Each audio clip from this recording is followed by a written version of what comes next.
Hello everyone, it's Animation 4. Welcome back to some more FTB Continuum. Today, we're going to work on power. So power hasn't been a problem yet. I'm going to start off by saying that. It has not yet been a problem. This system over here has been working flawlessly. It's maintained its dirt supply. Oh, this is actually getting low. One sec.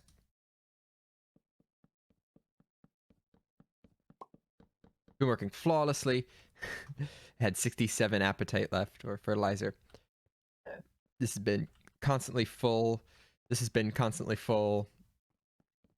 And I have some redstone and lapis over here too. The dirt thing has been keeping up pretty quick. There's definitely some update at some point that added more output. Like it produces a lot more than it did before. I think it grabs like multiple blocks, like 16 instead of 1. But it's working.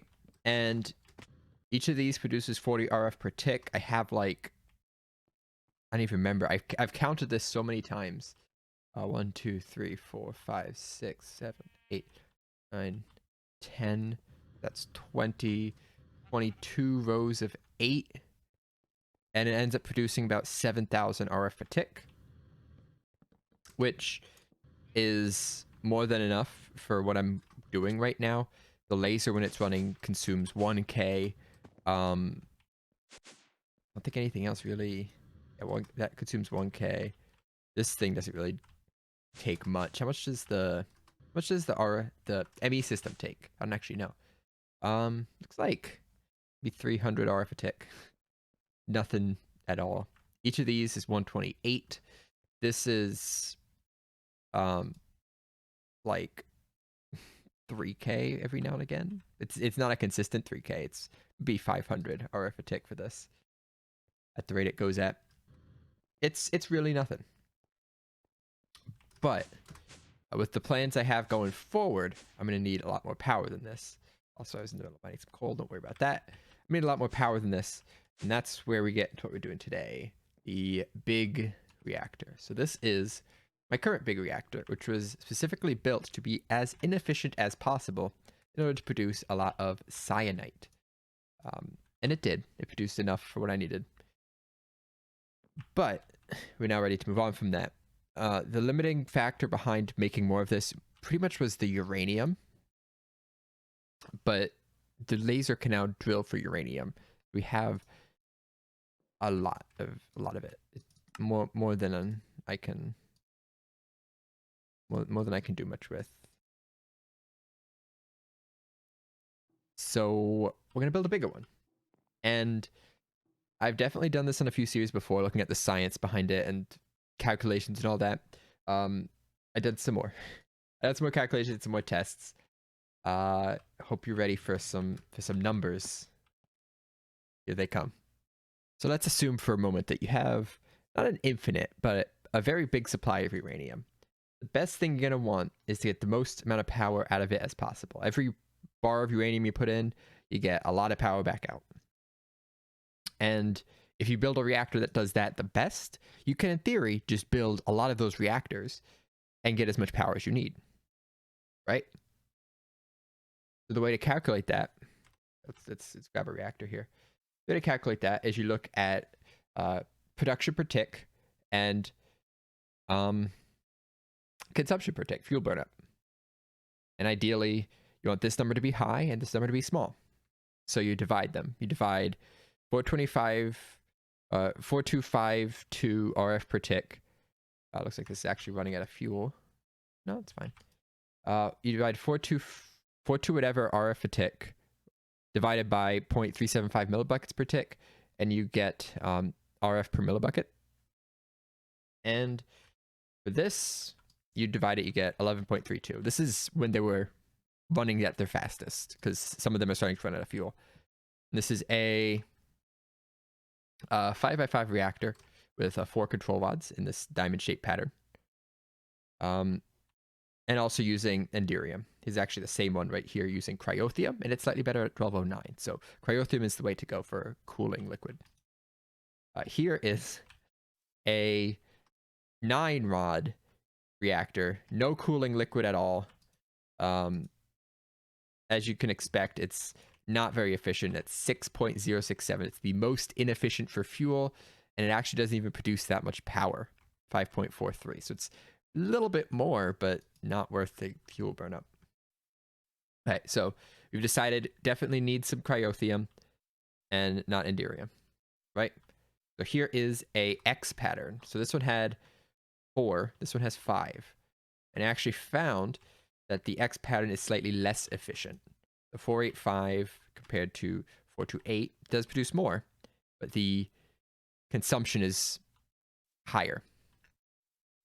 All right, so we got that. We want the diamond pattern, not the X pattern.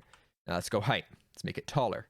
And turns out, this was, what, 12.09? Turns out making it taller isn't necessarily a good thing. Oh, this is the X one, never mind. Making it taller is still not a good thing, just not as bad of a thing. So 11.41, making it taller, dropped it down to 11.14.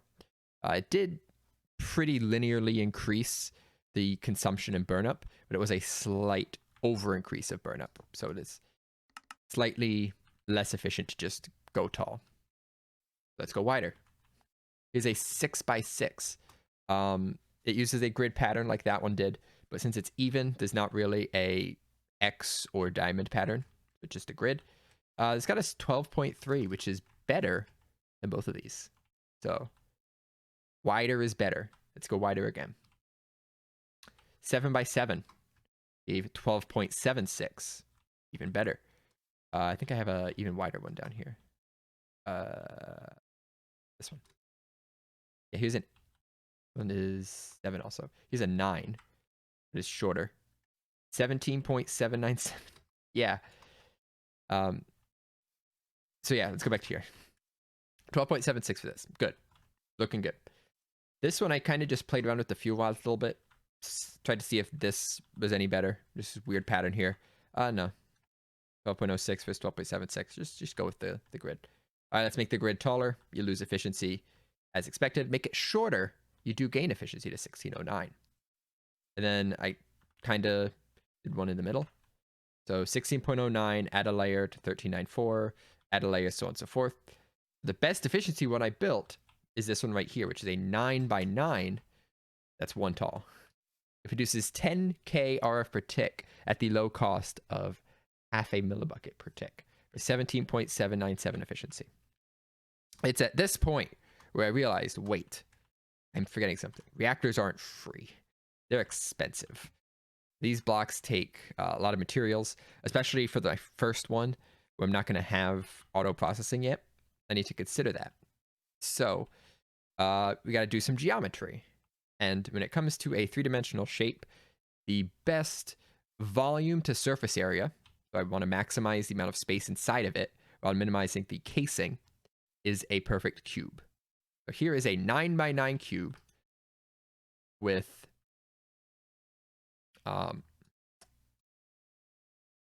the grid-shaped rods in, I guess this would be the diamond pattern because they're not in the corner. And I forget what the efficiency was on this. I have it written down here. 9x9 efficiency was, it was actually 10.54, which is pretty inefficient. Produces 42k RF a tick, which is a lot, but it's not actually efficient because it's very tall. I said the shorter ones are better. So I kind of scaled it down a little bit. I think this is a 7x7x7. And this one had an efficiency of 11.83, which is a bit better. So I took all these numbers, I plugged them into a wonderful little spreadsheet. We'll get to that. Wonderful little spreadsheet here. Here you go. Here's my spreadsheet. We have the length, we have the width, we have the height, we have the rods per layer. So I input these fields and the RF output and fuel consumption. So this calculates out how many reactor casings I need to make, how many fuel rod blocks I need to make, and it calculates out the graphite and uranium costs because those are kind of the 2 big costs. Uranium's pretty much free, but graphite does have a cost associated with it. So here's that efficiency I was calculating, and here is the new numbers. The RF supply per block, or RF per supply, which is graphite plus uranium, and RF per block, which is the sum of these. And you can see the 9x9 or the 7x7x7 was going to be my preferred build, because it has a decent efficiency at 11.83, but the RF supply per block is actually really good at 0.29, whereas something with a really good efficiency, like the 9x9x3, which is a really flat pancake, way over here, this pancake reactor, had a really good efficiency. The RF per block was really low, so it had a very high startup cost compared to how much power it produced. So I ended up with this, and then I kind of decided to play around with some numbers. I knew that shorter ones were more efficient, and if I don't make it too flat like a pancake, it's not so much of a downgrade. So I built a 9x9x5 and a 9x9x6, and it turns out, compared to the 7, the 9x9x5 reactor is all around better in terms of efficiency. It's both more fuel efficient and more building block efficient. So that would be this one right here. So this reactor is capable of producing 22.5 thousand RF per tick at a cost of 1.78 millibuckets of fuel per tick, which it's pretty like close to everything else, but according to my numbers is pretty darn good. And this would be the best way to do things until we decide to go steam.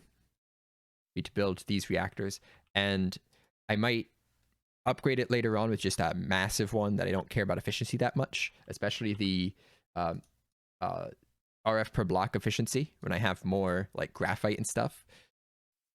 But for right now, that's what we'll be going with. And it takes, I have these nice numbers right here, 402 graphite and 330 uranium. So there's your math for today. No more math. You're all done.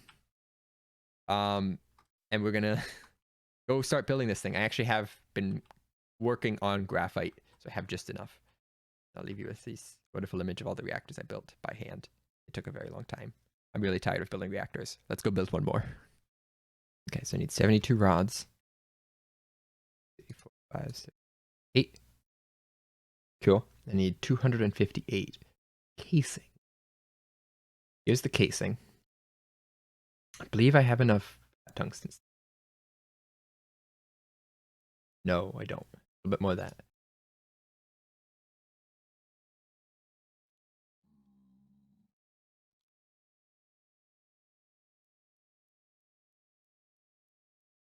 I don't think this was brought up yet, but where are we going to put the reactor?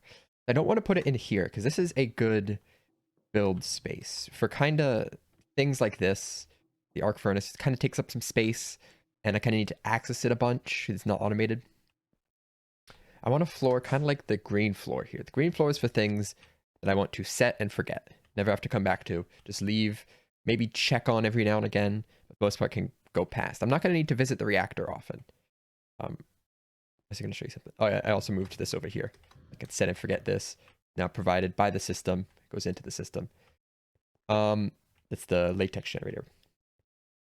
So we need a new floor. It's the orange floor. Boom. And we're right here. Yeah, so it turns out the yellow floor is on height 77. And down here where I have the laser is actually on level 61. So it's a reasonable candidate for another floor. So I have a builder here all ready to start clearing out some space. Big old clearing. It's actually pretty tall too. So we're gonna get lots of good stuff out of this. This is mostly gonna be automation stuff here. Things I can automate that take up a lot of space, like a reactor into a bunch of industrial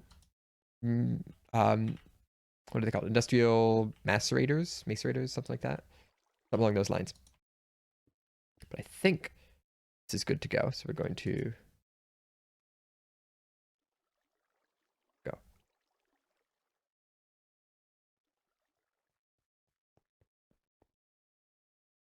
Is it going? Can't tell. Oh, it's by level 64. I guess it is really tall, so it's probably like up high. Oh, it's over there. I see it. Let's go take a look.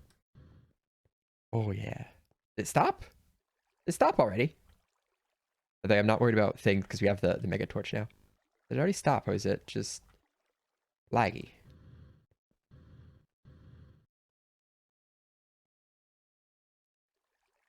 It's going. Yeah, look, there it goes. It's just, it's a lot of blocks. So it's got to think. Much better than doing it by hand. Oh yeah, look at all this. Much more convenient and I think a little bit faster than doing it by hand. But I don't want to clear all this out myself. It's doing it chunk by chunk. Yeah, we got nice big open cave here. It's actually only slightly bigger than the yellow floor turns out. I did a rough, like, here's how big I want it to be. And then compared it to the yellow floor, they were nearly exactly the same size. I think yellow, my first guess went to here. This is where the yellow floor ends. I expanded it out in all directions. Like, I need something bigger than the yellow floor. Oh no! It's the ocean! Is it gonna clear the water? Or is it gonna ignore it? I'm curious about that. Because that's quite annoying. It just stops.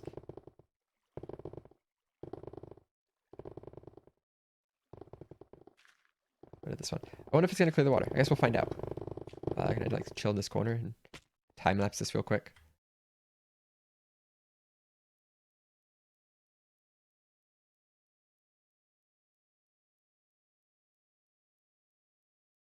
Oh, I think it's done.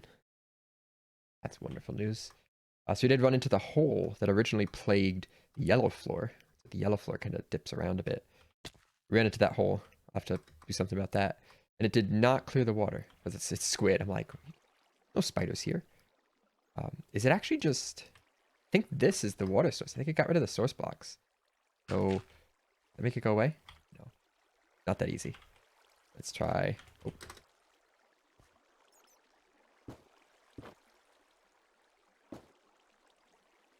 Oh. Helping. The source blocks are like here and here. Oh, I don't want to make more source blocks. Here. And just kind of...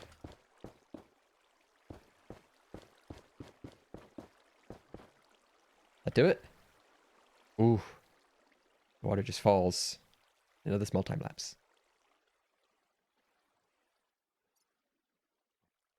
I'm sorry, future me, for all the editing I have to make myself do. It'll be worth it. Is it worth it? Let me know. Was it worth it?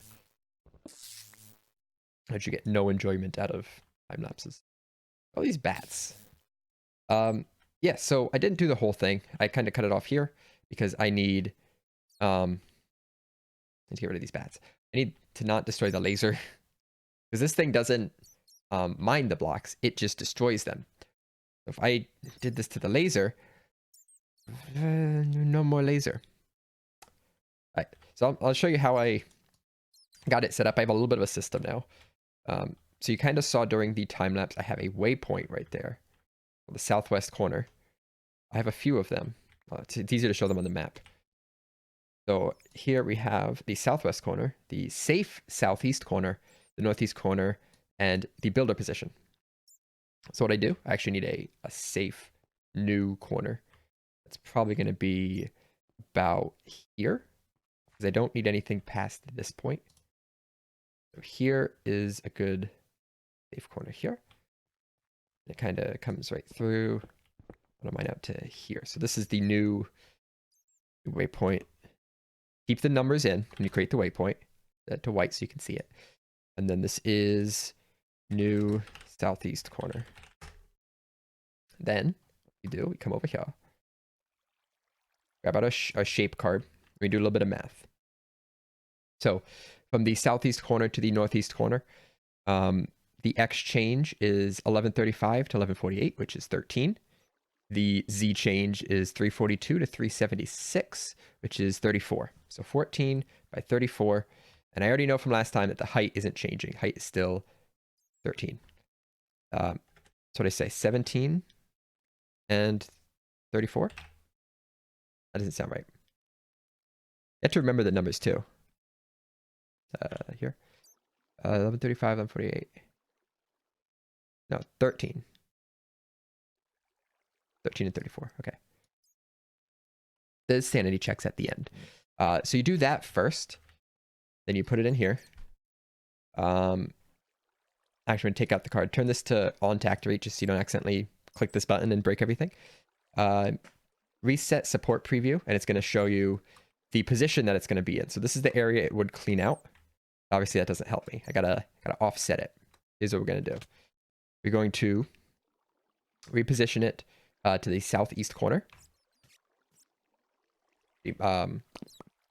Southwest corner? Yes. Okay. Now this bit right here is right next to this. I have to now just slide it that way and over. How far that way do I have to slide it? Well, I have the builder position on the map right here.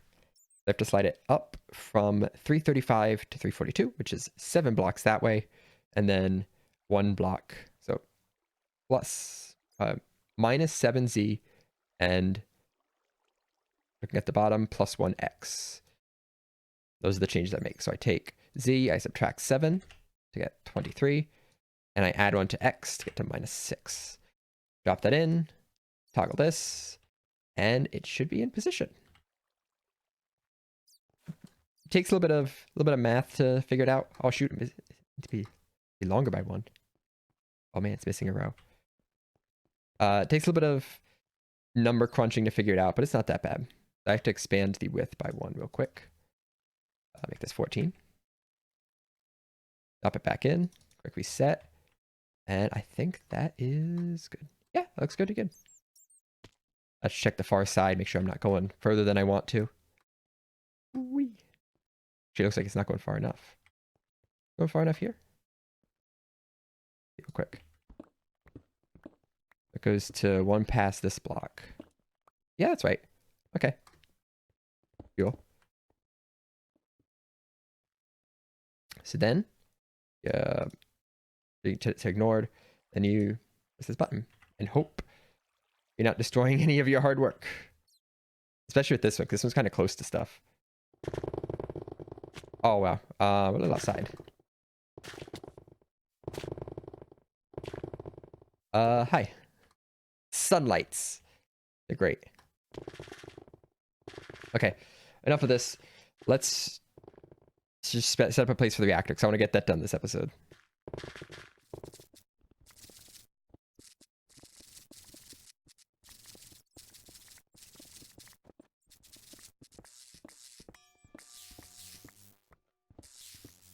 Oh, dang.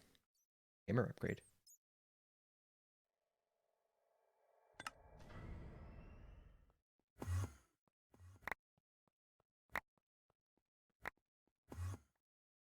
Okay.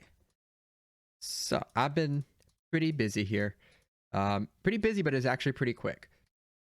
I got a little bit of the orange floor set up now. I think we're ready to find a place for the reactor. I think I just need all of this stuff. Head down here. Boom, orange floor.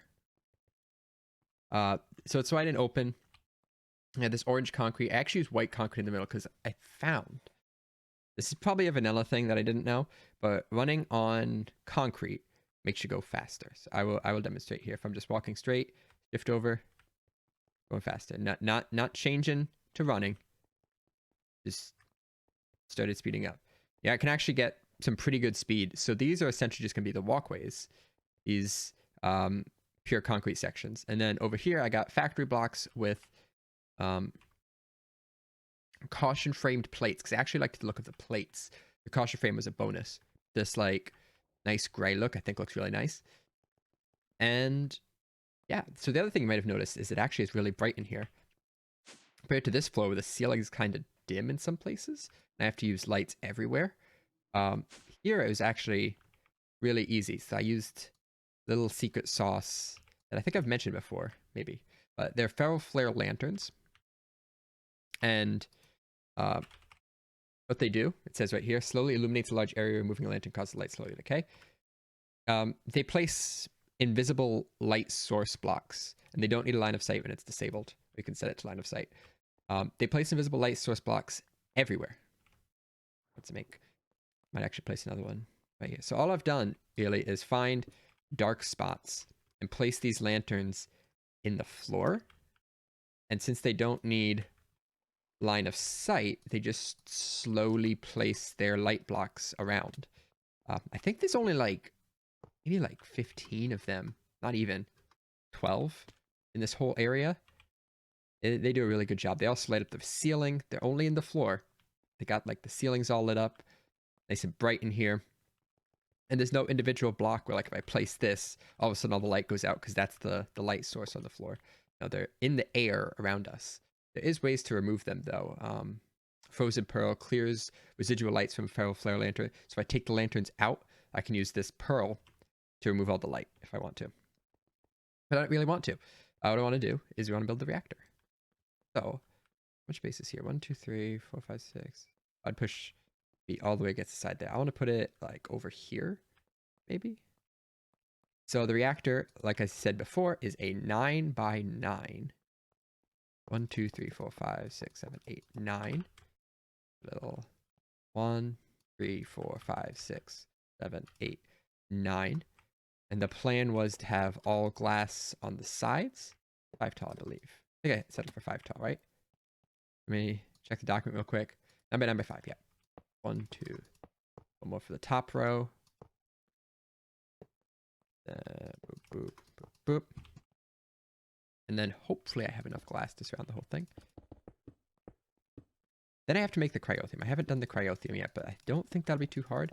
I might need to go get some blizz powder, but there might be alternate ways of making blizz powder. I did have enough glass. Cool. Oh, just enough. Almost like I calculated it out. Why is this one missing? It didn't properly border.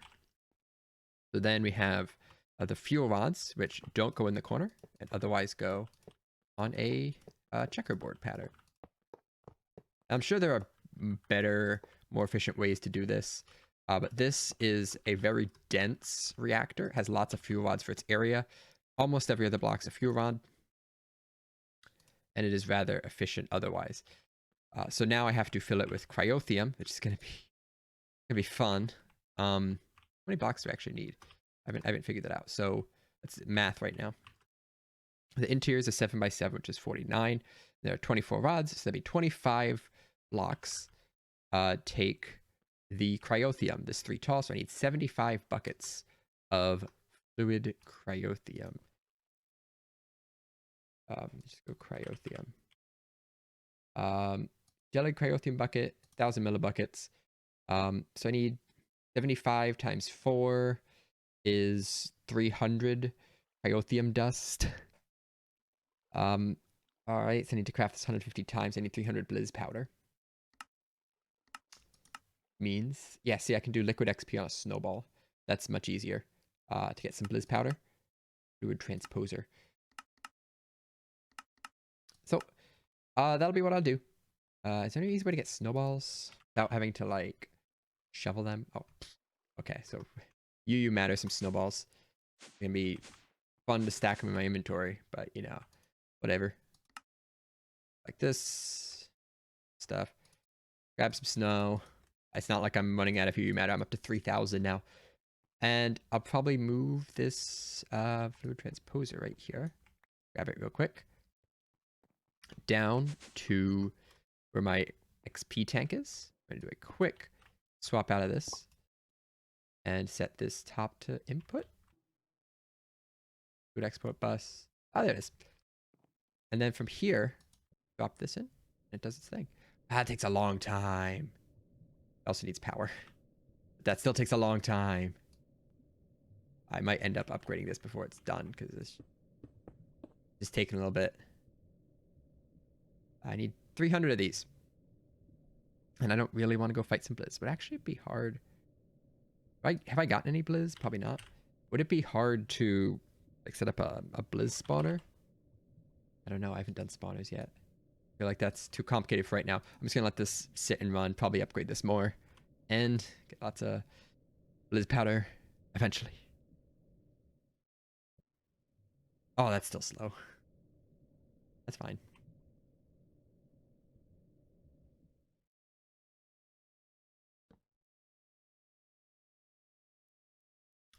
Go 150 buckets Did have to make a little bit more, but you know, easier than going and finding Blizz, I will say that.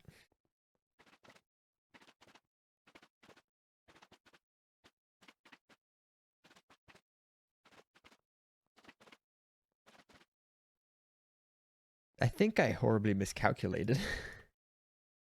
Yeah, I only needed half that much. So how much I made the first time was actually enough. For some reason, I thought I needed 150 buckets. That was not the case. Whatever. We have extra for later, whenever that is needed. So we're going to go ahead and finish up the top here with the control rods and the top case. And it'll be good. So now what do you do with all this power? You might be wondering why. Why do you need all this power? What is the goal in life? World domination? Well, yes. But my goal is to speed up this thing, to put some speed speed upgrades on it, which do cause it to take more power, just so it goes fast. It already is really fast right now, but I'm going to put some speed upgrades on it, and then auto process everything that comes out with its own relatively fast machines. I might as well put this like right in the middle. That. So own auto processing machines for everything that comes out. It's gonna be really annoying, but it's gonna be a very nice to have. And from there, I don't know. I know what I want to do from there. We're gonna have lots of stuff, and then we're gonna upgrade this thing to a tier 6. And having all of this power and stuff will just make everything a whole lot easier, hopefully. I don't know. We'll see where it goes from there. But phase 1 is obviously this. I think I want to do the power tap right here. I think I can do that. Yeah, that's legal. Gotta get the duct on it. These can actually only handle 9,000 RF per tick, and this thing's about to take 18. So I will need faster flux ducts to use this thing properly, or another power tap. We'll make another power tap real quick. I will end up, I don't know why this one isn't crafting terminal. I will end up going with faster flux ducts. Once I have a better central storage for power, this thing will have, this is 18. Yeah, this will be fine. Won't quite be getting full output, but it'll be close enough. What I was saying. This thing will be directly connected to the main storage for my power, whatever that happens to be. And once I have that, those cables will be cryo-stabilized, so it can handle infinite power. And then the cables I use for everything else will probably continue to be these redstone and energy flux ducts, because they're really nice. They're relatively cheap, and they do everything I need them to. Okay, so now we gotta fuel this thing. We gotta get a bunch of uranium. Like a bunch. I will have this thing auto go, but I just want to make sure it's working and give it its starting fuel. So for right now, a close port. Let's chock it full. 1, 2, 3, 4.5 stacks to fill it up. Connect this cable on over here. Again, I will have a better solution for this eventually once I get this all up and running. Gonna be a lot of stuff down here. This is the first part. This to that. And go. Go. We already did this. We know what it's gonna get. I think it's actually 22. I said 18. This thing actually produces 22.5 at a rate of 1.78 consumption. So really good. And actually, if I turn off this somehow, we have a pretty big buffer in here. How many is that? That's 10 million RF buffer, which is pretty okay. I don't know what my buffer is right now from the tree farm. I do not think it's 10 million. It is 23 million. Okay. That was a little off. The really only way to get energy cells, though, is with these power cells. of varying degrees. I think there might be better ones. These each hold, I think there's 100 million each. The high power cells hold 100 million each, which is really good and worth it. Really expensive because every medium power cell is 4 Laptron crystals, which just, they're not bad. They just take a really long time to make. You gotta make all the batteries and it's no fun. So this is 16 Laptron crystals for one of these, about 100 million RF storage and IO per side of a lot. There we go. There's the big reactor up and running. It's obviously going to start losing fuel, and I'm going to start getting some of this cryothium out of it. I don't know if there's like a cryothium reprocessing thing you can do, but it is used in various stuff. Really? I